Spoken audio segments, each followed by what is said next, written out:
Sunt îndrăgostit de fotbal, dar sunt îndrăgostit și de pâine. Sunt foarte mândru de recordul mondial pe care deținem. Greutăți întotdeauna sunt, dar eu sunt un om pozitiv și nu mă uit la greutăți. Trebuie să evoluăm și noi, că lumea nu stă pe loc și atunci am decis să construim o brutărie nouă-nouță. Provocările sunt mult mai mari acum.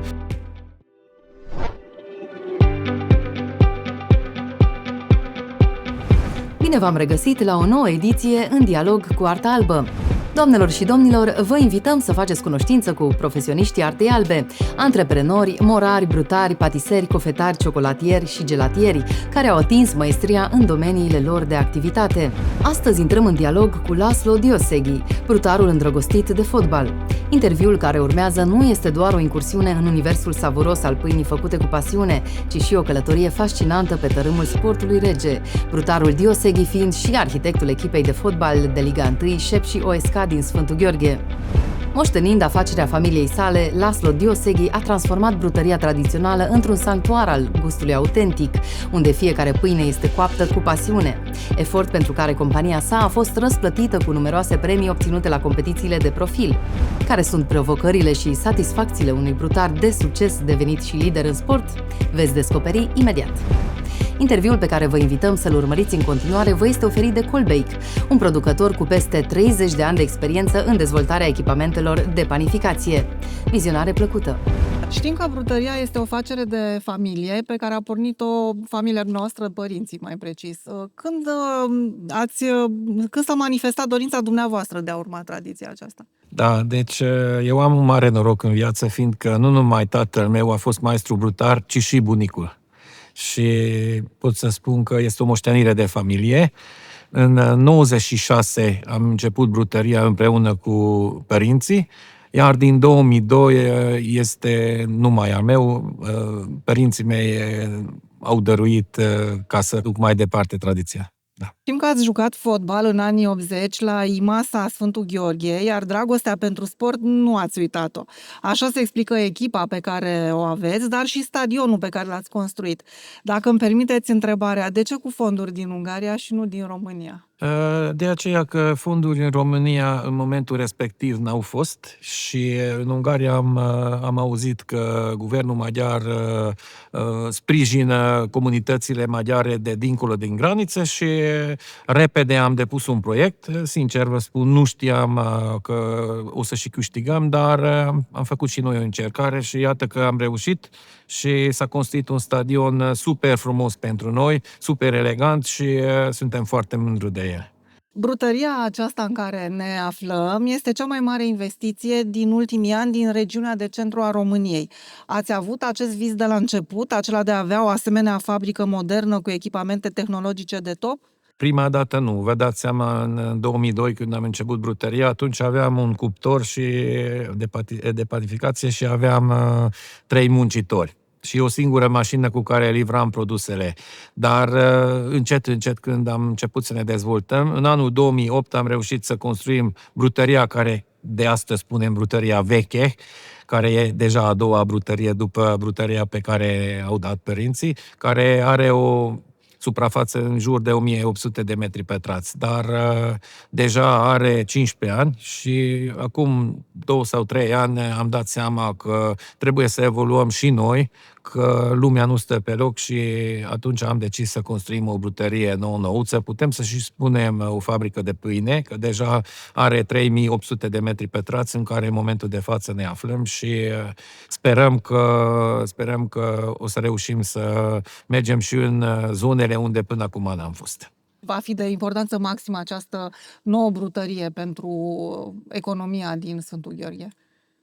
Orice investiție în Sfântul Gheorghe este benefic pentru noi toți și eu cred că și întreg orașul o să fie mândră, ceea ce o să reușim, sper, să facem în următorii ani, fiindcă vrem să diversificăm și produsele de patiserie și pâinea, deci vrem să facem un lucru mai deosebit și vrem să dăruim locuitorilor, nu numai pentru Sfântul Gheorghe, pentru întreaga țară, niște produse proaspete, niște produse totuși tradiționale, fiindcă am păstrat trendul ca să facem pâinea tradițională în coșulețe.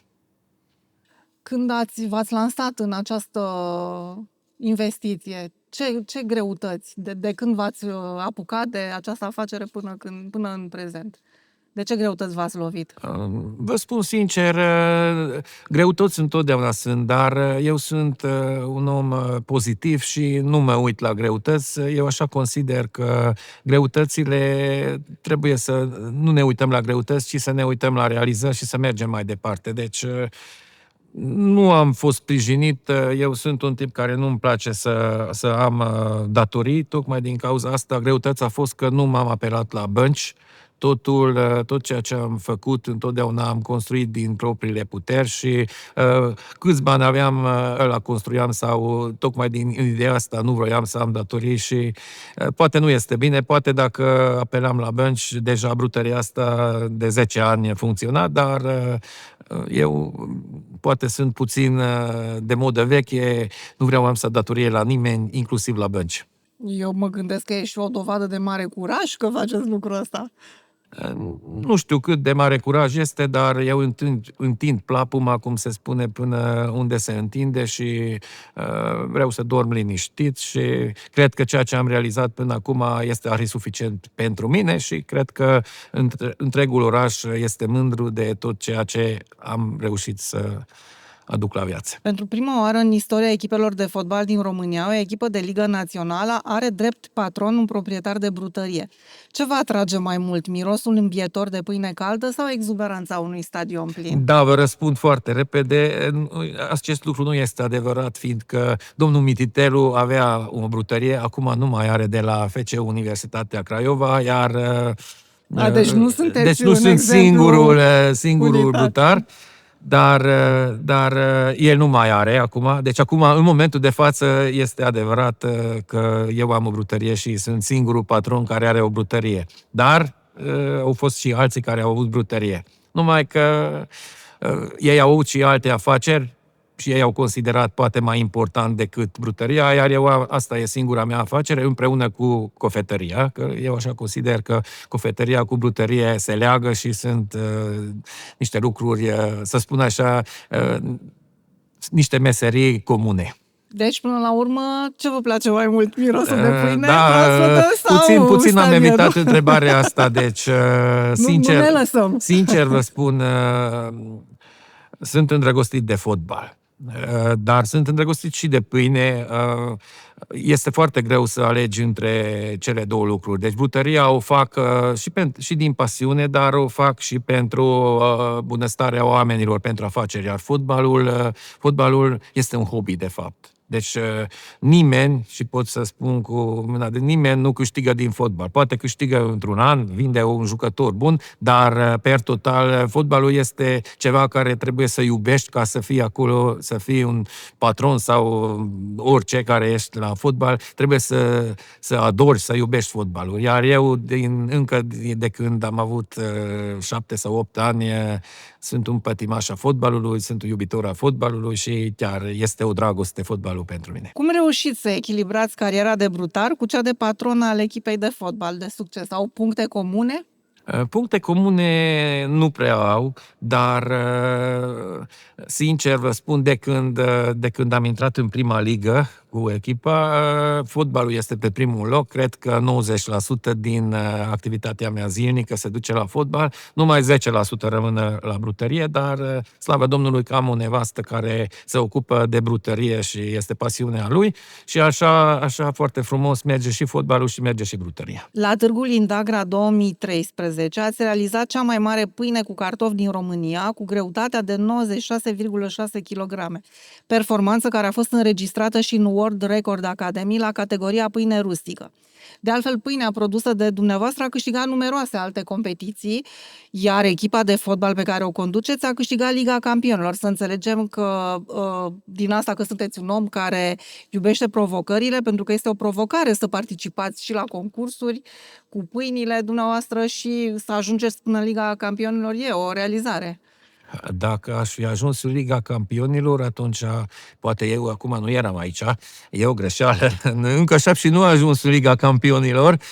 Am câștigat de 2 ori Cupa României și am câștigat de 2 ori Supercupa, dar Liga Campionilor, acolo vrea FCSB să ajungă de ani de zile și nu reușește. Noi și suntem un club mult mai mic, deci noi nici nu visăm la Liga Campionilor. Dar pentru mine, personal, este o mare, mare realizare că am câștigat de 2 ori Cupa României și de 2 ori Supercupa. Și simplu fapt că suntem de 7 ani în prima ligă din România este o mare realizare. Iar cu pâinea sunt foarte mândru de recordul mondial pe care deținem. Dar în Szolnok, o localitate din Ungaria, în fiecare an, pe 20 de august, am construit o brutărie, un cuptor mare și acolo deja am făcut și pâine de 300 de kilograme, dar acolo nu s-a certificat, nici n-am vrut. Cred că recordul de 97,5 kg îmi ajunge. Nu asta era țelul, dar totuși cel mai mândru sunt de numeroase trofee câștigate la concursurile de pâine. Din păcate am neglijat acest lucru în ultimii 10 ani. Nu prea m-am mai dus la concursuri, dar tocmai asta ziceam la colegi, că a sosit timpul să revenim și noi la concursuri și să revenim la târgurile de brutărie. La brutărie nouă, concursuri noi. Exact, deci provocările sunt mult mai mari acum, dar acum avem capacitatea de a produce niște produse net superioare până ce am produs până în momentul de față. Dar, glumind puțin, dacă am câștigat de 3 ori cea mai bună pâine a României cu brutăria veche, ce o să câștigăm acum cu brutăria cea nouă? O să vedem și o să fim acolo și noi. Cum vă selectați și motivați echipele pentru a atinge performanțe remarcabile, atât în brutărie cât și în fotbal? Da, este foarte greu, toți știm că cu colegii mei, că mie îmi place să spun colegi și să nu spunem cuvântul angajați, ci colegi, și la fotbal și la brutărie, este foarte greu, fiindcă știm foarte bine cât de greu este în momentul de față să găsești niște oameni devotați firmei sau a clubului, dar cu răbdare și cu timp am reușit să creez lângă mine niște colegi care au aceeași idee ca și ideile mele și la fotbal pot să spun că am reușit să avem o comunitate foarte bună și la brutărie nu pot să plâng, fiindcă am niște oameni care lucrează la mine de peste 10-15 ani, majoritatea. Normal că se mai schimbă, deci mai vin și muncitori noi și pleacă și cei vechi, dar în mare parte cred că avem și la fotbal și la brutărie avem niște colegi extraordinare. Și pe final să vă întreb, dacă ați fi nevoit să alegeți între brutărie și fotbal, cine ar ieși câștigător? Deci aș construi o brutărie de 2000 de metri pătrați în care să încape un teren de fotbal la mijlocul lui și la mijlocul lui jucam fotbal și lângă se făcea pâine și cred că am fi unici din lume în care spectatorii puteau să simtă mirosul de pâine, dar să și uite la un meci de prima ligă din România. Adică nu ați renunțat la nimic, ca să înțeleg. Păi nu aș renunța nici la brutărie, fiindcă atât timp cât pot să spun că am făcut mândru pe tatăl meu, care, chiar dacă a fost maestru brutar, n-a avut ocazia să se manifeste așa de tare, fiindcă știm foarte bine că în vremurile înainte de 89 nu avea voie să ai brutăria ta, deci el lucra efectiv, era maestru brutar la fabrica de pâine din Sfântul Gheorghe, dar nu a avut suficient timp ca să facă o brutărie așa cum am reușit eu. Dar așa se spune că fiecare a treilea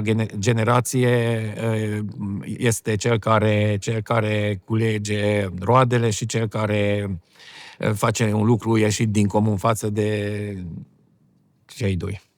Vă mulțumim foarte mult că ne-ați răspuns la întrebări și să știți că o să venim neapărat la inaugurarea brutăriei. Sunteți invitat, deci acum data este stabilită, 11 mai o să facă inaugurare, sperăm că reușim să terminăm ceea ce mai avem, dar 95-97% suntem gata cu construcția și mai sunt foarte puține lucruri puse la punct. Doamnelor și domnilor, vă mulțumim pentru atenție! Această ediție v-a fost oferită de Colbake, un producător cu peste 30 de ani de experiență în dezvoltarea echipamentelor de panificație. Prezentă în industria de panificație din România încă din anul 1994, compania spaniolă Colbake oferă echipamente perfect adaptate cerințelor pieței autohtone de profil. Respectând valorile dobândite de-a lungul anilor de experiență, Colbake a ținut pasul cu necesitățile unei industrii dinamice și exigente, echipamentele dezvoltate de companie având ca atribute calitatea și tehnologia de vârf. Compania spaniolă vinde echipamente în România începând din 1994, inițial sub marca Cyberpen, ulterior devenită Colbake. Sperăm ca interviurile noastre cu profesioniștii artei albe, antreprenori, morari, brutari, patiseri, cofetari, ciocolatieri și gelatieri să vă inspire și să vă motiveze. Rămâneți cu bine până la următoarea noastră întâlnire în dialog cu Arta Albă. Pe curând!